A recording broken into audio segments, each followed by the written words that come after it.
Hey, so I thought I'd do a little bit of an update. Obviously, I'm back at the gym now, and I'm posting videos of new lifts and stuff, and so I'm not training at home anymore. But I thought I'd go over a little about what I'm doing now and how my home training worked. So I came back and I've tested a lot of like where I'm at with my lifts. I haven't like tried to max out on the power lifts, but overall, my strength seems okay-ish given that I had effectively like 2 months at home training where I didn't lift anything particularly heavy, just my 97-pound kettlebell. Interestingly, though, I've maxed out on one arm snatch. I tried Turkish get-ups, and I've tried to max out on bent press. So one arm snatch, I was weaker. Turkish get-ups, I've tried those pretty recently. Been messing around a little bit. Haven't like gone for a max. The heaviest I've hit is 115 pounds, which I think I'll post sometime soon. I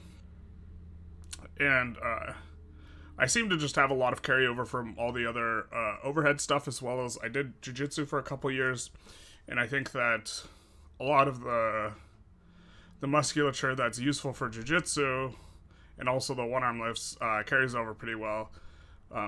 I think maybe I could hit 135 if I tried it, but like it's a bit of a coin toss, and I don't want to like fuck up my shoulder for no reason taking a crack at it. And so when I like have very little barbell Turkish get-up experience, so I've been doing some light Turkish get-ups or lighter, in the like sub 100-ish, even though I've hit 115, and that's going pretty well. The bent press, what I was working on a lot at home was the musculature involved in this type of stability, because that felt like one of my weaknesses in the bent press. And so I came back and even though I hadn't touched a barbell for a couple months, I was able to bent press new PR of 5-pound PR. I tried, so I hit 165. I tried 170, and like walking it out, it felt pretty light. I just think I let it drift a little too much, but I think I could hit 170. And so I was pretty surprised with how much carryover I got from, I was doing some bent pressing with the 97-pound kettlebell, but the kettlebell's like a different implement.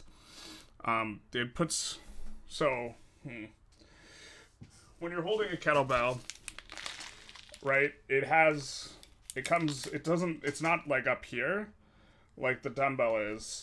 The center of gravity is like right here. So that changes the lateral pressure on your arm, moves like kind of where the gravity of the weight is, such that if you're going to press directly up into it, now you have to be at this angle as opposed to the straight up and down.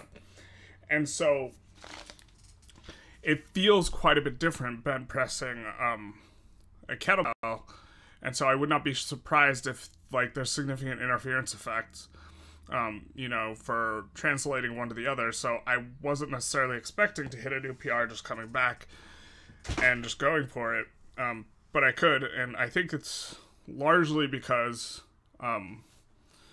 just the hand strength. And so which is quite a bit interesting, but it makes sense because the whole point of the bent press is you're trying to load up the weight as much as possible on, stacking it onto your body so that you're not lifting it with your muscle. And so, insofar as, like, your ability to just control where it's at is an important thing. Your hand helps a lot. Hand strength helps a lot because you can keep it in position a lot better. So, I'm probably going to continue to try and work the hand strength quite a bit. And here's what I'm doing now. I'm doing a cycle similar to the training cycle that I did in, like, summer to fall of last year, where I have 10-week splits. And this allows me, I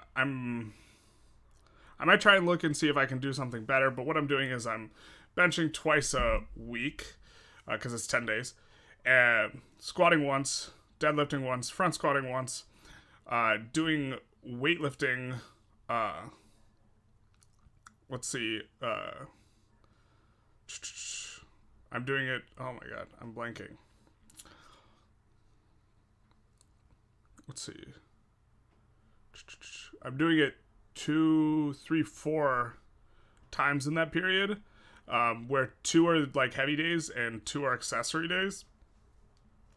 And this seems to be okay for maintaining technical qualities, but obviously I'm getting a lot less volume, direct like weightlifting volume, than like a weightlifter would be getting, because I have to do a lot of other stuff again. And then I'm doing one arm snatch and bench press 3 times a week, although I think I'm going to switch it to twice a week and do Turkish get-ups twice a week, so that it's 2, 2, 2. And so what I'm noticing is still like the weak link in terms of like prescribing volume seems to be my shoulders. And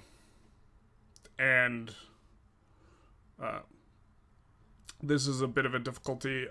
Like my shoulders are just getting too much volume because all the one arm stuff is overhead.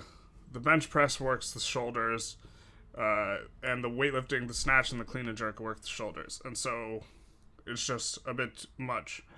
I have some ideas for how to rectify this, but I haven't implemented them yet.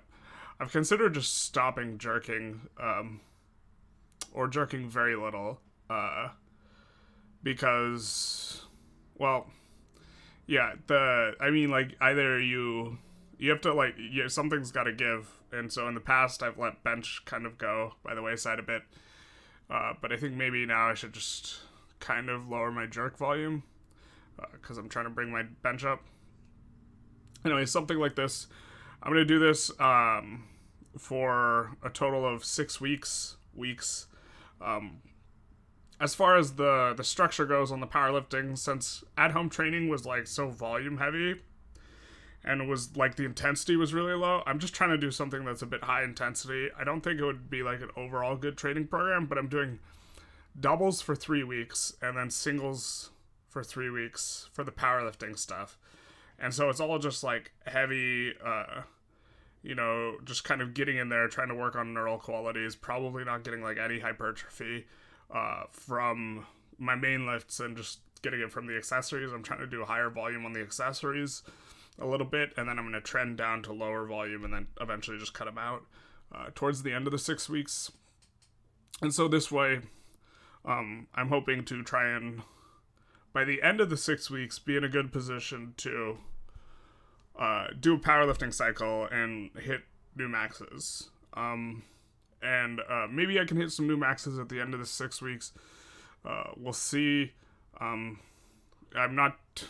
The weightlifting feels pretty bad right now, so I'm not really sure how that's gonna go. The powerlifting's feeling okay. I've switched to a low bar, which involves like widening my stance as well, and my hip has been bothering me quite a lot, and so I'm uncertain how sustainable this is. We'll see if I can keep it up, or if my hip's just gonna like give me too many problems, because I think it's from the wider stance. You know, I tried to start out light with like 425 pounds being my top set of the first week for squat, and where like something like I think my double PR on like a high bar is like 565 or something. So 425, I felt like I was coming in pretty light, but starting to have issues. So overall things are going pretty well, especially on like the one arm lifts front. The other stuff's not going too well, and the weight loss isn't going too well, and so you know, the beard's going okay, but it's tough to try and work on everything at once. I think I need to try and just work on lowering the intensity of everything, which is not something I like to do. But when you're trying to do so many different things, and you're trying to do them at relatively high intensities, you know, suddenly it becomes a lot of volume of high intensity. You know, like there's just a lot of high intensity stuff if you're doing so many different lifts and you're trying to do them at near maximal loads. And so, especially on the shoulders, I need to figure out ways to reduce shoulder volume while still working on everything. And it might be like doing no jerks or just doing pulls relying more on pulls for the weightlifting stuff instead of doing like, right now what I do a lot of is just like 7 sets. And right now I'm doing singles for 2 of the days that I'm doing the weightlifting, and then some like 2 to 3 rep complexes for the other 2 days. And yeah, I mean, maybe I just need to do like fewer sets and do more pulls or something like that, so that, right, because if I'm not turning it over in the snatch and I'm not jerking for the clean, it seems like I can handle the leg volume pretty well, and so